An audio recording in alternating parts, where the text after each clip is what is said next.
Well, EG Solutions specialises in back office optimisation software and claims to have pioneered the concept. The company listed on AIM in 2005 is just part of that company's story. There's been many chapters, and to tell us all about it, I'm joined by the founder and chief executive, Ellizabeth Gooch. Now, Elizabeth, what is back office optimisation software and why do companies need it? Oh, hi there. Okay, so back office optimisation is about optimising the resources that are employed in back offices in mostly big companies, big service sector companies. And essentially in the back office there's lots of complex processing work that goes on with many inputs of work, long cycle processes, quite chaotic, you know, and for a person that works in those departments, it's quite difficult to work out what it is that I should do next and what is the most important thing, and so on and so forth. In the call centre, that problem was resolved in around 1985 with the introduction of workforce management software. And what that essentially does is capture all of the calls that come into the call centre into a product called the ACD, Automatic Call Distributor, capture all the calls and distribute them out to the agents. And it's sorted them into the order that needs to be for them, that they need to do it to meet service standard. In the back office, it's much more complicated to do that because, as I say, there are many sources of work. So essentially, we're the ACD for the back office. Regardless of the source of work, we capture it, we sort it into priority order, we send it to the people who are available with the right skills to actually process that piece of work. And it's really important to have it for a number of reasons. One is increasing compliance and the need and drive for transparency over every piece of work that's done for customers, and we need to evidence it for regulation. The second reason is about customer service, and it's probably the most important reason, but regulation sort of takes over somewhat. And we need to make sure that we're doing the right things in the right order in order to meet customer expectations. And last but by no means least, we need to optimise the resources that we're paying for, make the most use of their time.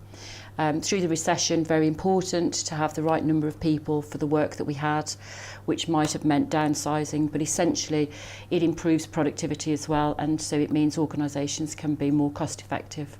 Now, you did pioneer this very early on, you know, founded the company in 1988, but since then the nature of the beast, other competitors have come into the market. So what makes your solution still stand out above and beyond the crowd?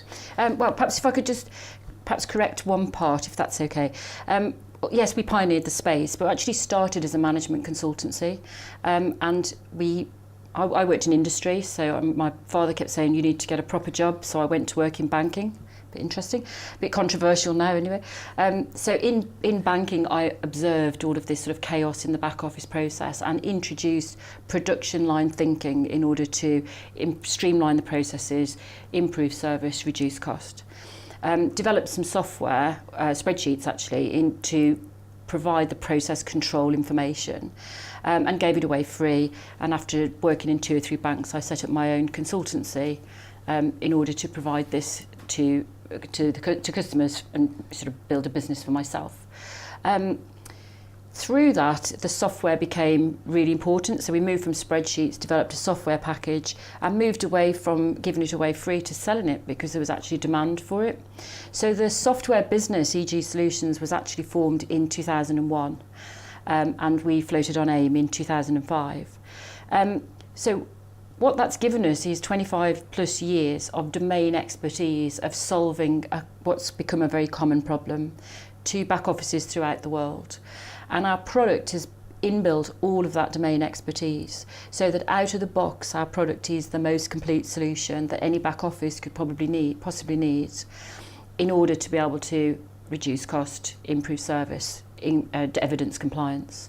So essentially we have the leading product by virtue of all of that expertise and experience that we've developed over the last 25 years. So which clients are being attracted to that expertise? We built it as a horizontal play, so it can go into any sector. But I mentioned that I worked in financial services when I got my first proper job, as my father called it. And so predominantly our customer base is large financial services businesses, originally based in the UK. So a lot of our client base is UK financial services, but now we distribute our product globally through Aspect software. And so we have much bigger global customers as well. We're in outsourcers a lot. Obviously managing service and evidencing what they're doing for their host companies is important, also in utilities. So we're starting to spread into lots of other sectors as well, but predominantly we're appealing to financial services at this moment in time. Did you have to spread yourself a bit more, because 2013 was a tough year for you, but you're now on an even keel. Is it because of that diversification? No, in fact, I think part of the problem of being a small business is there are so many market opportunities, and certainly for this product, the market is now emerging. So, as I say, we built it as a horizontal play. We could go anywhere. There's a lot of theory around really need to concentrate your marketing messages on a single sector and get word of mouth referrals and so on. So that was essentially why we concentrated on financial services. And going into other sectors has largely happened through those referrals as well. But 2013 really wasn't really anything to do with the market. The market is now emerging for our solution. There's calculated a 3.4 billion market for the product, which is great news.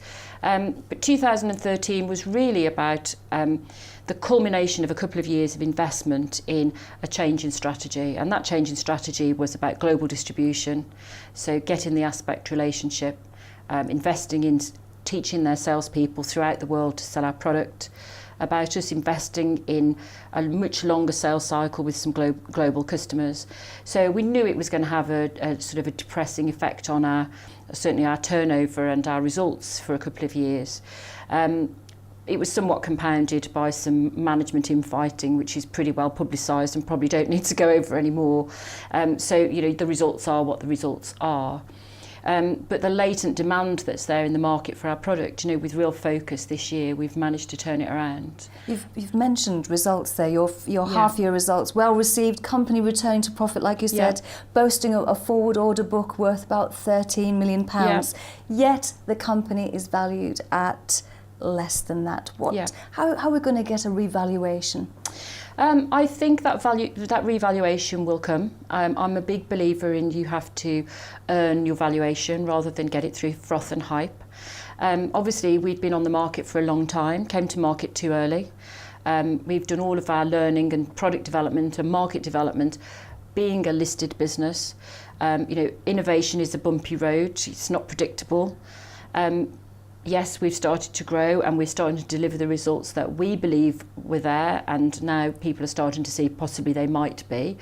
But one fine day does not a summer make, and it'll take 2 or 3 reporting periods before people go, yeah, it is actually turned around. So, yes, I'd love a bigger valuation, but I'm satisfied that the market is starting to recognise that there's a possibility that EG is actually going to be the global player that we want it to be. You've mentioned one fine day, so I'm thinking about the weather. I'm thinking about the cloud. Yeah. Are you in the cloud? Oh, absolutely, yeah. So we have a managed cloud service, we call it. Obviously, ours is enterprise software, and enterprises are not very keen on SaaS solutions particularly. There's lots of information security processes that we need to comply with, and the idea of moving their customer data into the cloud is still, for financial services, a bit seen as to be a bit risky. But what we offer is the ability for what we call private cloud, but also a hybrid model, and hybrid is for enterprise software is definitely the way to go. So essentially, what does hybrid mean? It means you can have some on-premise if you absolutely insist on having that, so you've got protection of the data. You can have other parts in the cloud, which means you are reducing the total cost of ownership of the product. Or you can put it all in the cloud, so our utility customers are much happier to have it in the cloud, perhaps retaining a small part on site.